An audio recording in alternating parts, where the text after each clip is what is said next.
Waktu suami atau kepala rumah tangga takut akan Tuhan, sadar bahwa Tuhan ada dan melihat dia, istrinya aman. Waktu seorang istri bisa takut akan Tuhan, seorang ibu yang baik, anak-anak rasa aman. Dan anak-anak melihat family ini, dia merasa aman. Tapi sebaliknya, hal itu tidak akan terjadi dalam keluarga-keluarga di mana takut akan Tuhan nggak ada. Dan kalau anak-anak dalam keadaan yang baik, orang tua akan berkata kami aman. Dan inilah yang menjadi pembicaraan kita hari ini. Bagaimana Pak trust, percaya satu dengan lain sampai suami istri dan anak-anak itu menuju disebut keluarga bahagia. Iya, kepercayaan itu nggak turun juga dari langit gitu ya, tapi perlu dibangun dan dibangunnya melalui keterbukaan. Cuma masalahnya banyak orang takut terbuka karena kalau terbuka bertengkar, jadi malas bertengkar. Jadi jangan malas bertengkar gitu ya. Kalau memang harus bertengkar, tapi bertengkar secara profesional, kalimatnya positif, tujuannya baik gitu kan. Nah, contohnya begini, misalnya suami istri yang nggak ada kepercayaan karena saling tertutup. Kenapa tertutup? Karena kalau suami bilang ngasih uang sama adiknya, istrinya marah. Wah, daripada dia marah, kan kita lebih baik hidup dalam damai sejahtera gitu ya. Dan untuk damai sejahtera itu, maka menyembunyikan sesuatu. Nah, ini damai sejahtera yang semu. Dalam jangka panjang, ini hubungan yang tidak kuat. Jadi saya lebih senang saya berkata kepada istri kalau saya ngasih uang adik. Nah, kalau dia nggak senang dengan hal itu, kita diskusi. Setujunya berapa ngasihnya. Jadi kita diskusikan atau kita menyampaikan dream kita, mimpi kita. Waktu saya kecil, saya miskin, saya punya mimpi nanti kalau saya diberkati, saya membantu adik-adik. Jadi istri memahami dream-dream waktu kita masih kecil. Kita berkata kita dari keluarga miskin, menderita bertahun-tahun. Itu jadi semacam mimpi, saya rela makan sederhana, baju sederhana, asal-asal ngasih uang adik. Nah, dengan bertengkar, dengan berdebat yang profesional ini gitu, akhirnya istri jadi memahami kita. Jadi pemahaman itu dibangun melalui pembicaraan, bahkan melalui perdebatan, melalui komunikasi. Jadi jangan takut bertengkar gitu ya. Kalau memang harus dipertengkarkan, yang penting tidak menyerang pribadi. Goblok lu, pelit lu gitu ya. Enggak, jadi kita bahas ini kalau kita ngasih uang, ngasihnya berapa gitu loh. Setujunya berapa? 5.000, 100.000 gitu kan. Tapi jangan nggak ngasih. Nah, ini dibangun. Nah, biasanya orang jadi malas berbicara karena bertengkar. Nah, bertengkarnya lalu menyerang pribadi. Memang kamu tuh goblok, memang kamu tuh pelit. Nah, kalau udah begitu kayaknya, udah malas bicara deh. Kalau sudah malas bicara, tadi nggak ada komunikasi. Jadi bukan salah komunikasi, nggak ada komunikasi. Jadi dibangun melalui kejujuran. Kalau dia jujur, jangan buru-buru marah. Di orang tua anak juga begitu. Anak nilainya 5, dihajar orang tuanya.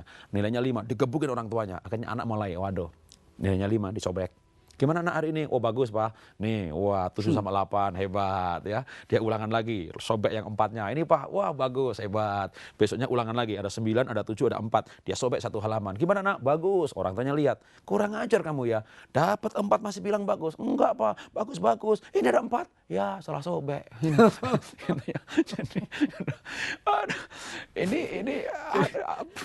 berikutnya tuh anak pasti akan lebih takut lagi untuk jujur. Dan ke depan anak itu menjadi seorang pribadi yang tidak jujur Tidak sampai jujur. kapanpun. Jadi suami nggak jujur kadang-kadang karena istri marah berlebihan. Atau istri nggak jujur karena suami marah berlebihan. Pokoknya dalam salah satu marah berlebihan. Kita boleh marah.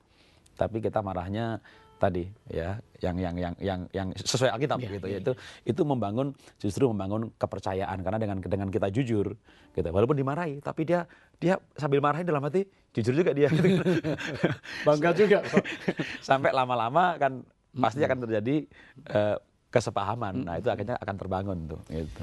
Trust, kepercayaan satu dengan lain. Kalau sudah terbangun, maka suami sangat percaya istrinya, istri percaya suaminya. Apa saja yang dilakukan dalam segala aspek hidupnya, Iya. pergaulannya, hubungannya dengan orang lain, keuangannya, pribadinya sama Tuhan, dia trust suaminya. Dan saya percaya itulah yang Tuhan inginkan. Sebagaimana kita percaya kepada Tuhan, sanggup mengubahkan kita, dan kita dalam komunikasi dengan sesama, dalam membangun rumah tangga dan anak dan orang tua, kalau itu kita bangun, saya percaya keluarga kita mengalami apa yang disebut dengan happy family. Iya. Berkat takut akan Tuhan terjadi. Pak Jarod akan berdoa setengah menit untuk kita sekalian supaya saudara mengalami pertolongan Tuhan. Bapak, terima kasih Tuhan, kami percaya kasih-Mu sanggup memulihkan kami. Kami nggak bisa berpikir positif, kami tidak bisa nggak bisa jujur, kami nggak bisa terbuka, tapi mampukan kami dengan kasih-Mu Tuhan. Karena kalau kami merasakan kasih-Mu, kami akan sanggup untuk minta maaf, kami akan sanggup untuk terbuka, kami akan sanggup untuk jujur. Ketakutan kami untuk ditolak tertutup oleh kasih-Mu. Kalau kami berdoa dalam nama Tuhan Yesus, para pemirsa boleh merasakan kasih Tuhan dalam nama Yesus. Amin. Puji Tuhan. Saya Johan Handoyo dan Jarod Wijanarko pamit dari saudara dalam acara This Is Your Time hari ini. Sebuah nyanyian pujian mengantar kita memasuki hari-hari yang bahagia. Tuhan memberkati.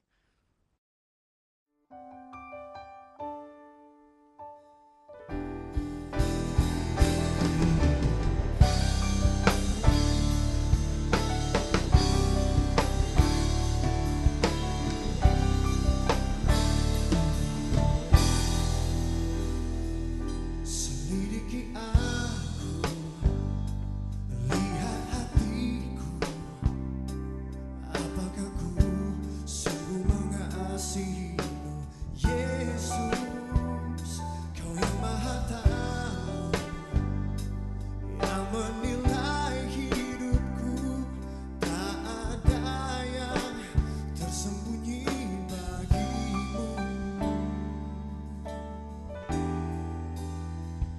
Selidiki aku, lihat hatiku, apakah ku sungguh mengasihimu, Yesus, Kau yang Maha Tahu, yang menilai hidupku, tak ada yang tersembunyi bagimu.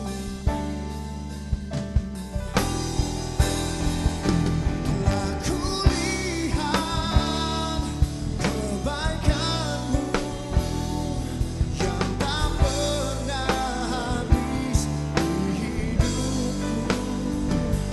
Ku berjuang sampai akhirnya Kau dapat dia tetap setia. Tetap setia.